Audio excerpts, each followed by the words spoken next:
In this video, we will add player health. So in the top left, you can see that I have 3 lives, and whenever I take damage, such as hitting the spike trap or from hitting the enemy, we lose health and it updates to our screen.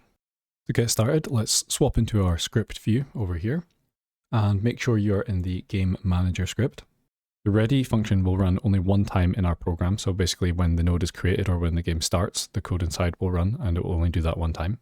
So all I'm going to do at the moment is I'm going to print a little message out that tells me what the current value of my player's health is. So let's run the game.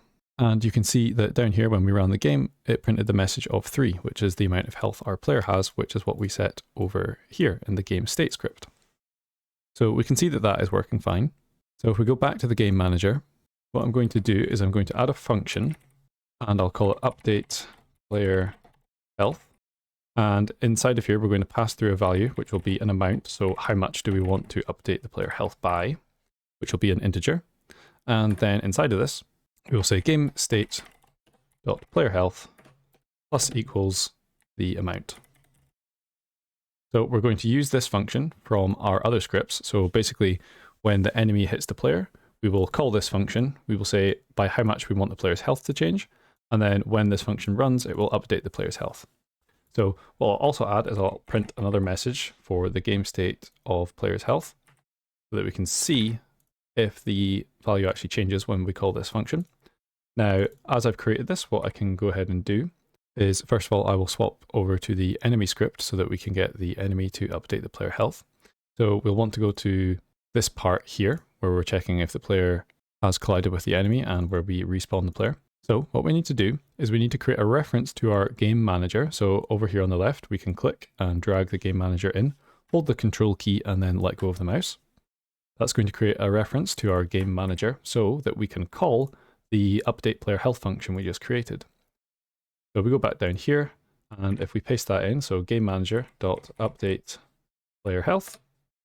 Now we have to put a value for how much we want to update the health by. So I'll say -1, so we'll take 1 off the value.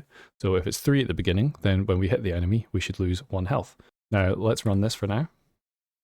And if we get hit by the enemy, you can see it printed out the message 2. And if I get hit by the enemy again, it prints out the message 1. So every time we hit the enemy, we're losing 1 health.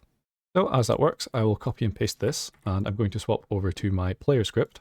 And then where we get hit by the spike trap, which was down here, where we call the other respawn function, I will paste that in so that we also update our health when we get hit by a spike.